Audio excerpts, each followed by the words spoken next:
ভারতে বসে নতুন চাল হাসিনার রাজনীতিতে আনতে চান জয় ও পুতুলকে। ১৯৮১ সালের ১৭ই মে থেকে আজ পর্যন্ত মানে একটানা ৪৪ বছরেরও বেশি সময় ধরে বাংলাদেশের অন্যতম প্রধান রাজনৈতিক দল আওয়ামী লীগের সভাপতির পদে রয়েছেন শেখ হাসিনা।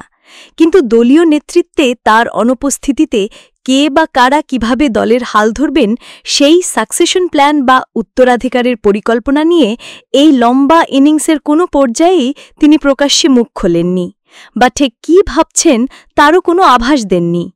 অনেক পর্যবেক্ষক মনে করেন গত বছরের ৫ আগস্ট শেখ হাসিনাও ক্ষমতাচ্যুত হওয়ার পর আওয়ামী লীগের মতো এত বড় একটা দলের সংগঠন যে কার্যত তাসের ঘরের মতো ভেঙে পড়েছিল সেটারও একটা বড় কারণ ছিল এই দুর্বলতা।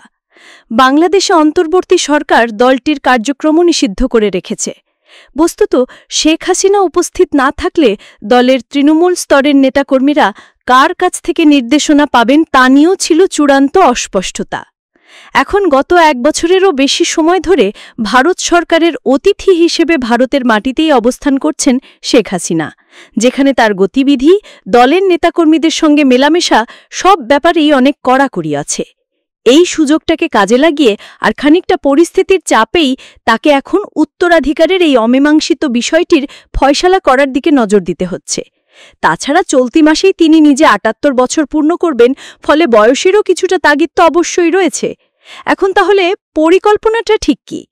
আন্তর্জাতিক গণমাধ্যম বিবিসির এক অনুসন্ধানে জানা গেছে শেখ হাসিনা, তার পুত্র সজীব ওয়াজেদ জয় ও কন্যা সাইমা ওয়াজেদ পুতুল এই দুজনকেই নির্দিষ্ট দায়িত্ব দিয়ে আওয়ামী লীগের শীর্ষ নেতৃত্বে আনার পরিকল্পনা চূড়ান্ত করেছেন।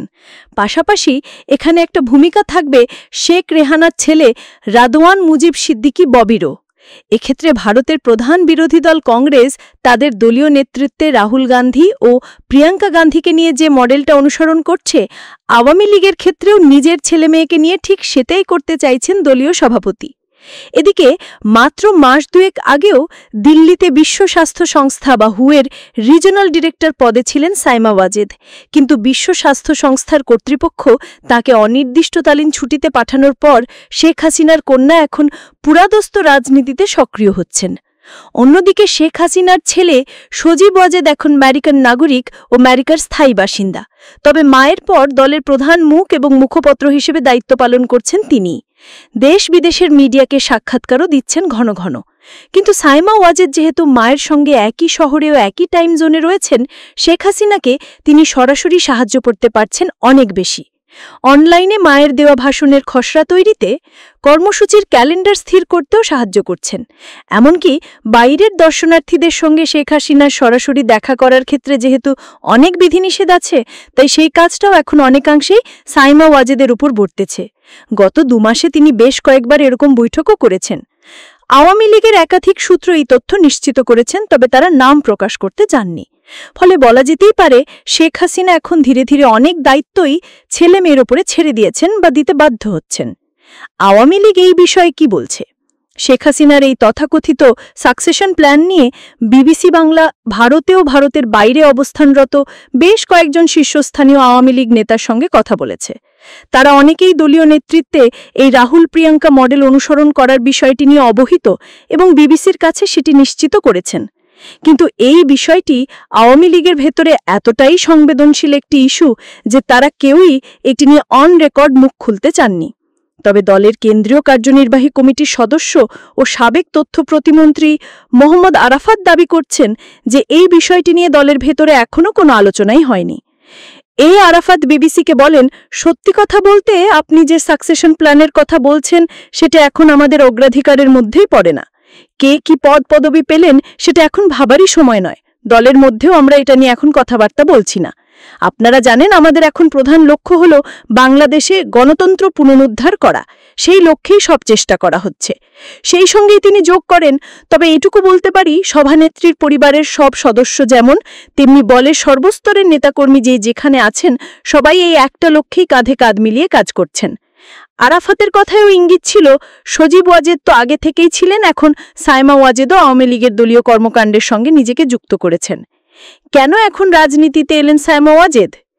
এই প্রশ্নের সহজ উত্তর হল বিশ্ব স্বাস্থ্য সংস্থা তাকে ছুটিতে পাঠানোর পর শেখ হাসিনার কন্যার এছাড়া আর কোনো অপশন ছিল না। গত 11 জুলাই বিশ্ব স্বাস্থ্য সংস্থার দক্ষিণ পূর্ব এশিয়ার আঞ্চলিক পরিচালকের পদ থেকে সাইমা ওয়াজেদকে অনির্দিষ্টকালীন ছুটিতে পাঠানো হয়।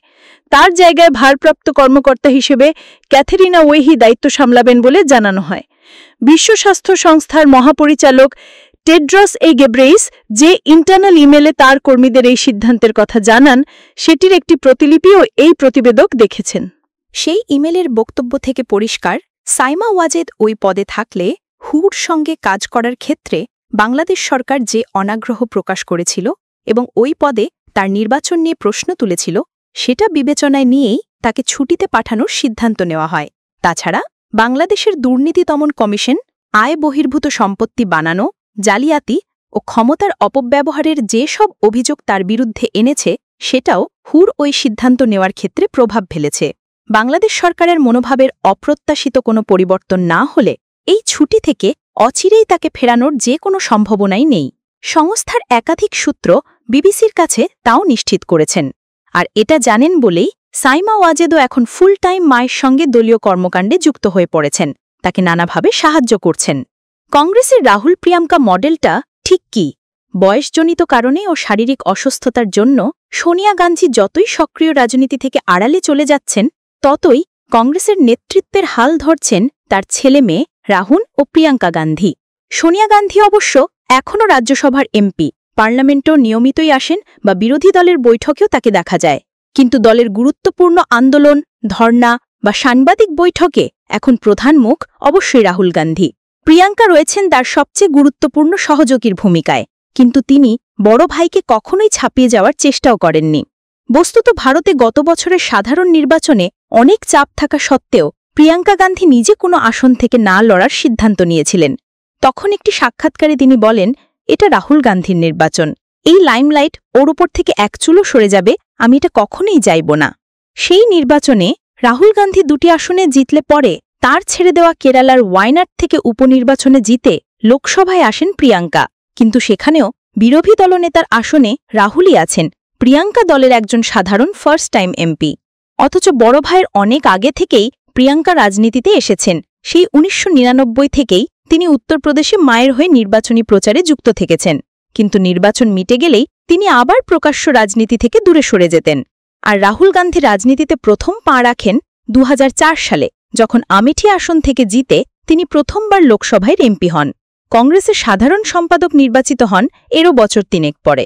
এই মুহূর্তে রাহুল গান্ধীকে একেবারে সামনে এবং প্রিয়াঙ্কাকে ঠিক তার পিছনে রেখে যেভাবে ভারতের প্রধান বিরোধী দলটি পরিচালিত হচ্ছে, শেখ হাসিনা সেই মডেলটাই আওয়ামী লীগের ক্ষেত্রেও প্রয়োগ করতে চাইছেন বলে তার ঘনিষ্ঠ একাধিক সূত্র নিশ্চিত করেছেন। শেখ হাসিনা ও গান্ধী পরিবারের ঘনিষ্ঠতা। বিগত 1 দশকে নরেন্দ্র মোদী ও শেখ হাসিনার মধ্যে একটা পার্সোনাল কেমিস্ট্রি গড়ে উঠলেও গান্ধী পরিবারের সঙ্গে আওয়ামী লীগের নেত্রীর সম্পর্ক অনেক বেশি পুরনো ও অনেক পারিবারিক। সোনিয়া গান্ধী ও তিনি প্রায় সমবয়সীয়, শেখ হাসিনা মাত্রই 9-10 মাসের ছোট। বিগত 1 দশকে বিজেপি আমলেও যখনই তিনি ভারতে কোনো সরকারি সফরে এসেছেন, বিরোধী দলের নেত্রী সোনিয়া গান্ধী বা তার ছেলেমেয়ের সঙ্গে দেখা করতে শেখ হাসিনা কখনোই ভোলেননি। 2023 সালের সেপ্টেম্বরে যখন প্রধানমন্ত্রী হাসিনা রাষ্ট্রীয় সফরে ভারতে আসেন, তখন এই দেখা করাকে কেন্দ্র করে একটা মজার ঘটনাও ঘটেছিল। ওই সফরে দিল্লিতে পা রাখার পর থেকেই তিনি ভারতে বাংলাদেশের তৎকালীন রাষ্ট্রদূত মুহাম্মদ ইমরানকে বলে আসছিলেন রাহুল গান্ধীর সঙ্গে তার একটা বৈঠকের ব্যবস্থা করতে, কিন্তু রাহুল গান্ধীকে কিছুতেই ধরা সম্ভব হচ্ছিল না। আসলে ঠিক তখনই রাহুল তার প্রথম ভারত জোড়ো যাত্রা নিয়ে ব্যস্ত, যে অভিযান কার্যত তার রাজনৈতিক কেরিয়ারকে দ্বিতীয় জীবন দিয়েছিল। 7 সেপ্টেম্বর ভারতের দক্ষিণতম প্রান্ত কন্যাকুমারিকা থেকে রাহুল গান্ধীর সে যাত্রা শুরু হয়। শেখ হাসিনা একটা পর্যায়ে তার রাষ্ট্রদূতকে বলেন, যে কোনোভাবে হোক আপনি ওকে খবর পাঠান, আমি ওর সঙ্গে দেখা করতে চাই। অবশেষে সে বার্তা পেয়ে 6 ডিসেম্বর রাতে চেন্নাইয়ের ফ্লাইট ধরার ঠিক আগে রাহুল গান্ধী দিল্লির মৌর্য শেরাটন হোটেলে প্রধানমন্ত্রী হাসিনার সঙ্গে দেখা করতে চলে আসেন। শেখ হাসিনা তার কাছে খুঁটিয়ে খুঁটিয়ে জানতে চান ভারত জোড়ো যাত্রায় তিনি ঠিক কী করতে চাইছেন এবং এই অভিযানটা কিভাবে পরিচালিত হবে। রাহুল গান্ধীকে তিনি এই যাত্রার জন্য শুভেচ্ছাও জানান। বস্তুত রাহুল ও প্রিয়াঙ্কা গান্ধীর রাজনৈতিক জার্নিকে তিনি ফলো করছেন দীর্ঘদিন ধরেই, আর এখন আওয়ামী লীগের ক্ষেত্রেও সেই একই ধরনের ফর্মুলাই প্রয়োগ করার চেষ্টা করছেন। দিল্লিতে প্রবীণ রাজনৈতিক বিশ্লেষক বিনোদ শর্মা মনে করেন আওয়ামী লীগের জন্য এটাই আসলে ন্যাচারাল চয়েস বা স্বাভাবিক পছন্দ। তিনি বলেন, ভারতে কংগ্রেসের মতোই বাংলাদেশে আওয়ামী লীগও চিরাচরিতভাবে একটি পরিবার কেন্দ্রিক দল, আর সেই ফার্স্ট ফ্যামিলি থেকেই এই দলগুলো নেতৃত্ব তুলে আনতে চাইবে, এর মধ্যে অবাক হবার কিছু নেই। বিজেপির সঙ্গে ইদানিং শেখ হাসিনার যতই সুসম্পর্ক থাকুক, বিজেপির মডেল আসলে আওয়ামী লীগের জন্য নয়। কোণঠাসা ওবায়দুল কাদের গুরুত্ব পাচ্ছেন 3 নেতা। নিজের ছেলে মেয়েকে অঘোষিতভাবে দলের নেতৃত্বে একেবারে সামনের সারিতে নিয়ে আসার পাশাপাশি আওয়ামী লীগ পরিচালনার ক্ষেত্রেও বেশ কিছু পরিবর্তন এনেছেন সভাপতি শেখ হাসিনা। তিনি নিজে এই মুহূর্তে ভারতের মাটিতে, দলের শীর্ষ নেতাদেরও অনেকেই এদেশে, ফলে আওয়ামী লীগের নিউক্লিয়াস এখন কার্যত প্রতিবেশী দেশের মাটিতেই। শেখ হাসিনা, সাইমা ওয়াজেদ দিল্লিতে বা দিল্লির উপকণ্ঠে, সজীব ওয়াজেদ আমেরিকার ভার্জিনিয়ায় এবং দলের বেশিরভাগ গুরুত্বপূর্ণ নেতা কলকাতায়। এইভাবেই একটি ত্রিভুজাকার যৌথ নেতৃত্বের মধ্যে দিয়ে এই মুহূর্তে দলটির দৈনন্দিন কাজকর্ম চলছে। কিন্তু কাগজে কলমে এখনও যিনি আওয়ামী লীগের সাধারণ সম্পাদকের পদে আছেন, সেই ওবায়দুল কাদের দলের এই নতুন কাঠামোতে একেবারেই উপেক্ষিত। প্রায় 10 মাস আগে ভারতে চলে এলেও তিনি এখনও দলীয় সভাপতির দেখাই পাননি বলে বিবিসি নিশ্চিত হতে পেরেছে। শেখ হাসিনা বরং বেশি ভরসা রাখছেন দলের 3 জন নেতার ওপর, যারা প্রত্যেকেই আপাতত কলকাতায়।